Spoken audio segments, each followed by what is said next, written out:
नमस्कार विद्यार्थियों। पिछली क्लास में हमने पाचन तंत्र कंप्लीट पढ़ लिया था। अगला तंत्र की बात कर रहे हैं हम, तो अगला तंत्र है हमारे पास, वो है श्वसन तंत्र। अब हम बात करेंगे श्वसन तंत्र के बारे में। तो श्वसन तंत्र के बारे में सबसे पहले बात करेंगे श्वसन की परिभाषा के बारे में। परिभाषा और इसके तंत्र, इसके अंग, ये सब पढ़ने से पहले हम एक बार देख लेते हैं कि श्वसन तंत्र किस प्रकार का होता है। तो इस डायग्राम में देखिए, इन्हीं अंगों के बारे में हम अच्छे से पढ़ेंगे। ये जो डायग्राम देख रहे हो आप, ये श्वसन तंत्र का है। श्वसन तंत्र में कौन कौन से अंग कार्य कर रहे हैं? नासिका कर रही है, ग्रसनी, लैरिंग्स जिसको आप स्वर तंत्र भी कहते हैं, श्वास नली, श्वसनिकाएं और श्वसनी और फेफड़े, डायफ्राम। ये अंग जो है मुख्य रूप से श्वसन तंत्र में कार्य करते हैं। अब इन अंगों के बारे में हम एक एक को अच्छे से ध्यानपूर्वक पढ़ेंगे। सबसे पहले बात करते हैं हम श्वसन किसे कहते हैं। तो श्वसन लेने की, श्वसन करने की या जो परिभाषा होती है, बेसिक परिभाषा आज तक हमने यही पढ़ी है कि श्वास को अंदर लेना और छोड़ना ही श्वसन कहलाता है। लेकिन श्वास को अंदर लेना छोड़ना श्वसन नहीं होता है। हम शरीर के अंदर वायु लेते हैं तो उस वायु का कोई न कोई उद्देश्य होता है शरीर में जाने के लिए। क्या उद्देश्य होता है? ये जो ऑक्सीजन हमारे शरीर में जाती है हवा के द्वारा, ये ऑक्सीजन हमारे शरीर में उपस्थित जो भोजन से ग्लूकोज बना था, ये ग्लूकोज है, जो भोजन से ग्लूकोज बना था, उस ग्लूकोज से ये ऑक्सीजन क्या करती है? अभिक्रिया करती है। ग्लूकोज से जब ऑक्सीजन अभिक्रिया करती है तो क्या बनती है? कार्बन डाइऑक्साइड गैस बनती है और जल बनता है, और सबसे महत्वपूर्ण उत्पाद एटीपी के रूप में ऊर्जा प्राप्त होती है। इस एटीपी रूप में ऊर्जा जो है, इसी के लिए हम श्वसन की क्रिया करते हैं, एटीपी ऊर्जा बनाने के लिए। ठीक है, क्या परिभाषा रहेगी इसकी? बिल्कुल सिंपल हो गई कि ग्लूकोज का ऑक्सीजन के द्वारा जब ऑक्सीकृत होता है तो CO2 गैस, जल और एटीपी के रूप में ऊर्जा बनती है। इस क्रिया को श्वसन कहते हैं। तो आइए देखते हैं। कोशिकाओं को विभिन्न क्रियाओं हेतु ऊर्जा की आवश्यकता होती है। भोजन में उपस्थित पौष्टिक पदार्थों का O2 द्वारा, देखो भोजन में उपस्थित पौष्टिक पदार्थ, भोजन जब हमारे शरीर में आएगा तो पाचन क्रिया द्वारा वो किस में बदल जाएगा? ग्लूकोज में बदल जाएगा। तो यही पौष्टिक पदार्थ है। तो भोजन में उपस्थित पौष्टिक पदार्थों का O2 द्वारा अपघटन होना, ये रहा O2, ऑक्सीजन द्वारा अपघटन हो रहा है, जिससे CO2, ये रही CO2, और जल और ऊर्जा एटीपी के रूप में प्राप्त होती है। इसे श्वसन कहते हैं। वैज्ञानिक रूप में श्वसन की यह परिभाषा होती है।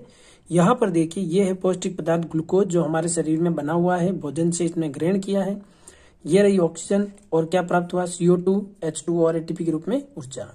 एटीपी का जो पूरा नाम होता है वो होता है, ए का मतलब होता है एडिनोसिन, टी का मतलब होता है ट्राई, और पी का मतलब होता है फास्फेट, एडिनोसिन ट्राई फास्फेट। ये होती है श्वसन। तो आज से हम ध्यान रखेंगे कि श्वसन का अर्थ जो होता है वो सांस को छोड़ना और लेना नहीं होता है, बल्कि क्या होता है? भोजन में उपस्थित या कोशिकाओं में उपस्थित पौष्टिक पदार्थों का ऑक्सीजन द्वारा अपघटन होना, जिससे एटीपी के रूप में ऊर्जा प्राप्त होती है। अब हमारा जो श्वसन तंत्र है वो 3 भागों में विभाजित होता है। चित्र से समझिए इसको।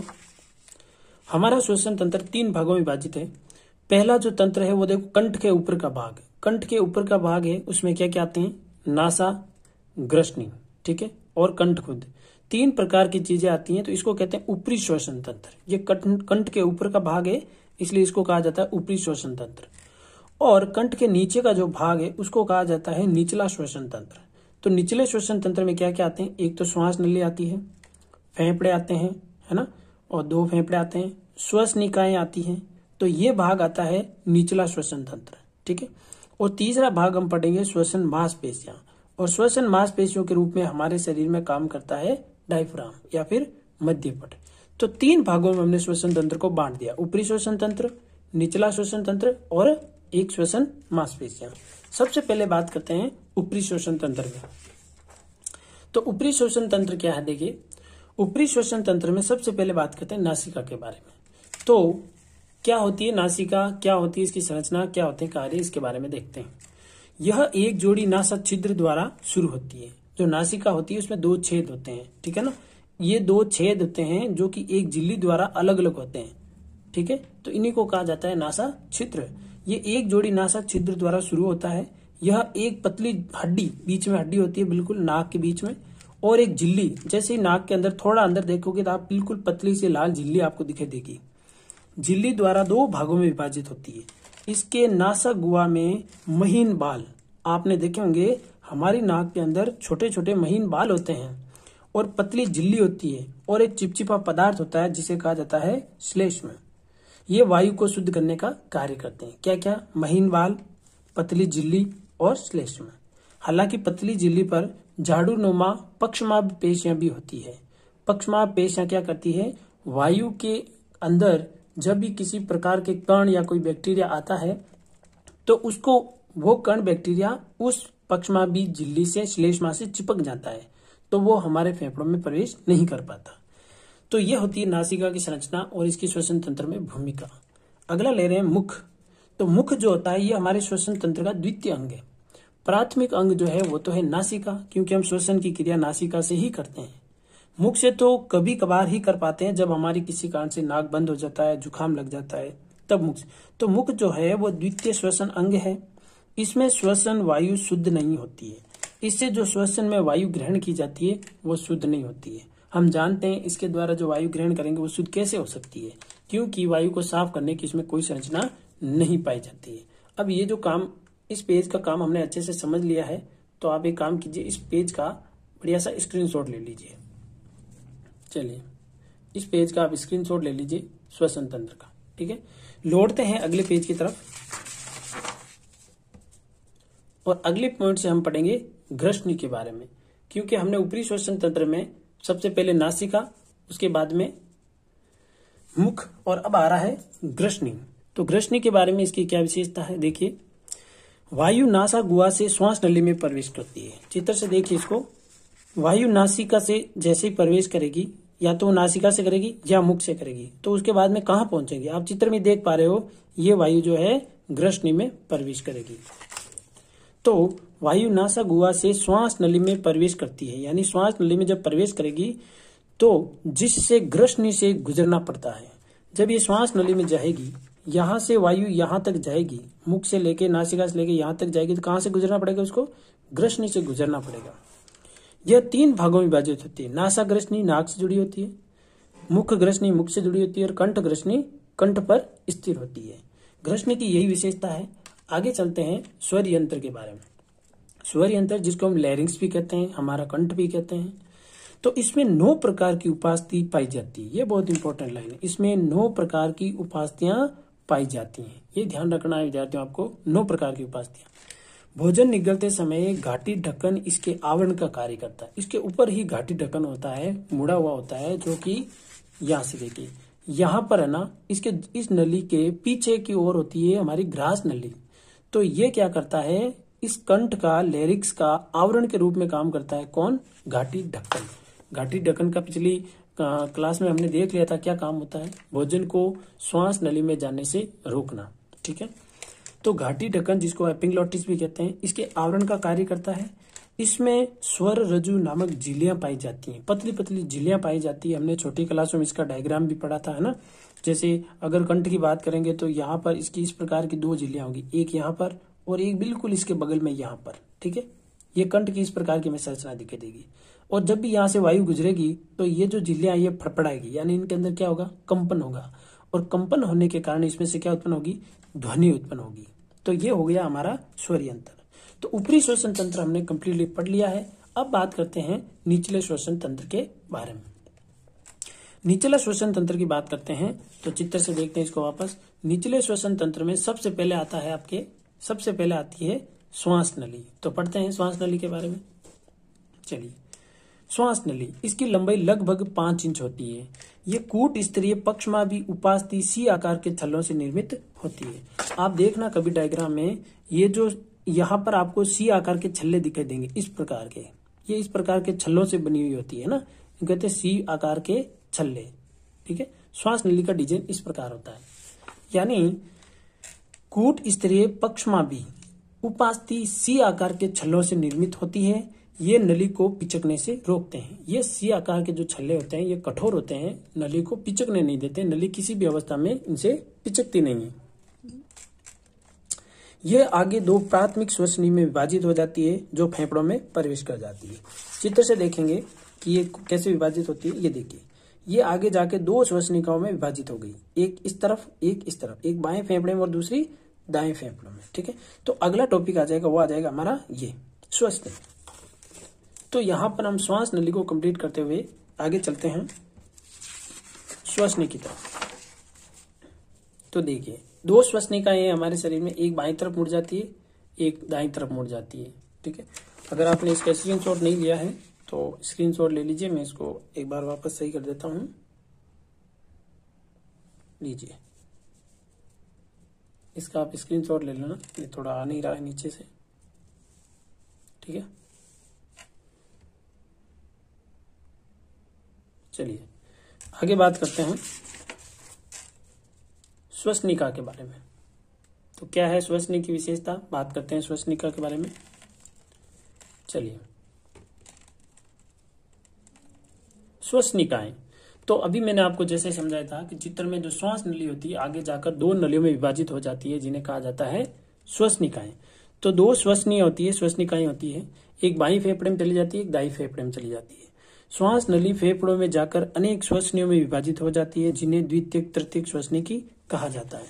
ये जो श्वसनी होती है, एक बाईं तरफ एक दाईं तरफ, ये श्वसनी आप खुद देखो चित्र में आगे जाके बहुत सारे भागों में विभाजित हो जाती है जिन्हें कहा जाता है प्राथमिक, द्वितीयक, तृतीयक, चतुर्थक श्वसनी। ठीक है, इनके अंतिम छोर पर कूपिकाएं पाई जाती है जो कि O2 ऑक्सीजन और CO2 का आदान प्रदान करती है। कौन सी होती है कूपिकाएं, चित्र में देखिए, यहाँ जो इसके अंतिम छोर है यहाँ पर देखिए, ये देखिए बॉल जैसी आपको संरचना दिख रही है चित्र में, ये इन्हें कहा जाता है कूपिकाएं।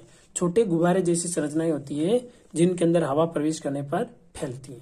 ठीक है, आगे बात करते हैं फेफड़ों के बारे में। हम थोड़ा सा इसका बेसिक जानते हैं कि मानव शरीर के अंदर दो प्रकार के फेफड़े पाए जाते हैं, दो फेफड़ों की एक जोड़ी फेफड़े पाए जाते हैं। ठीक है, जिन्हें लंग्स भी कहा जाता है। मानव में एक जोड़ी हल्के, लचीले, कोमल और गुलाबी रंग के फेफड़े पाए जाते हैं। इनमें असंख्य सूक्ष्म नलिका और कूपिकाएं पाई जाती है। अभी मैंने डायग्राम से बताया था आपको, कूपिकाएं छोटी गुब्बारे नुमा संरचनाएं होती है। दायां फेफड़ा छोटा होता है, देखिए ध्यान रखिएगा, बायां फेफड़ा हमेशा बड़ा होता है और दायां फेफड़ा छोटा होता है। पुरुषों के फेफड़े जो होते हैं वो महिलाओं के फेफड़ों से भारी होते हैं। ऐसा क्यों? पुरुषों के फेफड़े जो होते हैं वो भारी होते हैं और महिलाओं के फेफड़े जो हल्के होते हैं। पुरुषों के फेफड़े इसलिए भारी होते हैं क्योंकि पुरुषों को कठिन कार्य करना पड़ता है, भार बोझ का कार्य करना पड़ता है, हार्ड वर्क करना पड़ता है, तो इनको शरीर में ऑक्सीजन की ज्यादा आवश्यकता होती है, इसीलिए इनके फेफड़े भारी होते हैं। और महिलाओं को इतना भार बोझ वाला काम नहीं करना पड़ता है, इसलिए इनके फेफड़े हल्के होते हैं। अब फेफड़े जो हैं वो स्पंजी उत्तकों से बने होते हैं। ऐसे उत्तक जो कि दबाने पर बिल्कुल सिकुड़ जाते हैं, छोड़ने पर पुनः प्रारंभिक अवस्था में आ जाते हैं, उन्हें कहा जाता है स्पंजी उत्तक। कूपिकाओं की बात करें तो फेफड़ों के अंतिम श्वसनिकाओं के अंतिम छोर पर कूपिकाएं आती हैं और कूपिकाओं के अंदर एक विशेष संरचना पाई जाती है जिन्हें कहा जाता है सल्की उपकला कोशिका। ये सल्की उपकला कोशिका जो है यही मुख्य आधार है जो कि O2 और CO2 का आदान प्रदान करती है। O2 और CO2 का जो आदान प्रदान करने का काम करती है वो कौन करती है? सल्की उपकला कोशिका। प्रश्न पूछा जा सकता है कि सल्की उपकला कोशिका कहाँ पाई जाती है? आंसर दिया जा सकता है श्वास नली, कूपिका, है ना, और भी ग्रसनी या मुख। तब आपका जवाब होगा ये कूपिकाओं में पाई जाती है, जो गैसों का विनिमय करती है, O2 और CO2 का विनिमय करने का कार्य करती है। लास्ट है हमने ऊपरी श्वसन तंत्र पढ़ लिया, निचला श्वसन तंत्र पढ़ लिया। लास्ट आ रहा है श्वसन मांसपेशियां। तो श्वसन मांसपेशियों के रूप में हमारे शरीर में एक काम करता है डायफ्राम। ये देखिए, ये श्वसन मांसपेशी है, इसको कहा जाता है डायफ्राम या फिर मध्यपट। क्या है इसकी विशेषता? इसमें मुख्य रूप से मध्यपट या डायफ्राम कार्य करता है जो कंकाल पेशी से निर्मित होता है। इसके संकुचन और शीतलन से वायु फेफड़ों में प्रवेश व निर्गत होती है। जब ये बिल्कुल संकुचित होता है तो फेफड़ों के अंदर हवा प्रवेश करती है, और जब ये शिथिलन होता है तो जो फेफड़ों से हवा बाहर निकल जाती है। देखिए, जब ये संकुचित होगा तो ये नीचे की ओर गति करेगा, जब ये नीचे की ओर गति करेगा, संकुचित होगा, तो हवा जो है वो मुख से कहाँ जाएगी? मुख से फेफड़ों के अंदर प्रवेश करेगी और फेफड़े फूल जाएंगे। और जैसे ही वापस शीतलन में आएगा, यानी अपनी प्रारंभिक अवस्था में आएगा, तो जो फेफड़ों के अंदर हवा ही वापस बाहर निकल जाएगी। इस प्रकार O2 और CO2 या फिर फेफड़ों में हवा का प्रवेश और निर्गम का कार्य कौन करता है? डायफ्राम करवाता है। चलिए आगे बात करते हैं हम श्वसन तंत्र का लास्ट टॉपिक ले रहे हैं हम। चलिए श्वसन तंत्र का लास्ट पॉइंट पर हम श्वसन क्रिया विज्ञान। तो क्या है श्वसन क्रिया विज्ञान? देखिए श्वसन की क्रिया वायुमंडल तथा कुपिकाओं के मध्य ऋणात्मक दबाव प्रवणता के कारण होती है। देखिए बहुत ही इंपॉर्टेंट लाइन है ये, ऋणात्मक दबाव प्रवणता। ये ऋणात्मक दबाव प्रवणता से क्या तात्पर्य है? ऋणात्मक दबाव प्रवणता से तात्पर्य है कि जब हमारा डायफ्राम संकुचित होता है तो संकुचित होने के कारण डायफ्राम नीचे की ओर जाता है। नीचे की ओर जाने से फेफड़ों के अंदर दबाव कम हो जाता है और दबाव कम होने को कहा जाता है ऋणात्मक दबाव। ठीक है, और ऋणात्मक दबाव के कारण जो हवा है वायुमंडल वाली वो कहाँ प्रवेश कर जाती है? फेफड़ों के अंदर प्रवेश कर जाती है। क्यों प्रवेश की? क्योंकि वहां का दाब जो है वो कैसा हो गया? कम हो गया, यानी दाब कैसा हो गया? ऋणात्मक हो गया। तो श्वसन की क्रिया वायुमंडल तथा कुपिकाओं के मध्य ऋणात्मक दबाव प्रवणता के कारण होती है। ये प्रक्रिया दो स्तरों पर संपादित होती है। पहला होता है बाह्य श्वसन, दूसरा होता है आंतरिक श्वसन। बाह्य श्वसन का तात्पर्य है जब हम गैस शरीर के अंदर लेते हैं, हवा को शरीर के अंदर फेफड़ों के अंदर लेते हैं, तो फेफड़ों में सबसे पहले दो चीजें कार्य करती है, एक कुपिका, दूसरा ब्लड। जब हमारा रक्त हमारे फेफड़ों में आता है तो कुपिका और रक्त के मध्य आपस में क्या होती है? क्रिया होती है। कुपिका जो है ऑक्सीजन रक्त को दे देगी और रक्त से CO2 है वो कुपिका ले लेगी। तो यहाँ पर जो ये श्वसन होगा वो होगा बाह्य श्वसन। लेकिन जब ये रक्त ऑक्सीजन ले लेगा, ये ऑक्सीजन लेने के बाद में कहाँ जाएगा? ये कोशिकाओं में जाएगा, उत्तकों में जाएगा। तो जब उत्तक और रक्त के मध्य जब गैसों का विनिमय होगा तब उसको कहेंगे आंतरिक श्वसन। ठीक है भाई। चलो आपको अगर इसमें से कोई भी चीज समझ में नहीं आई है, कुछ समस्या आ रही है तो आप कमेंट बॉक्स में जरूर लिखिएगा। ठीक है, अच्छे से नोट्स बनाइएगा, इनको याद भी कीजिएगा। ठीक है, और अगला जो तंत्र है वो हम नेक्स्ट क्लास में लेंगे। ठीक है, तब तक के लिए जय हिंद, जय भारत।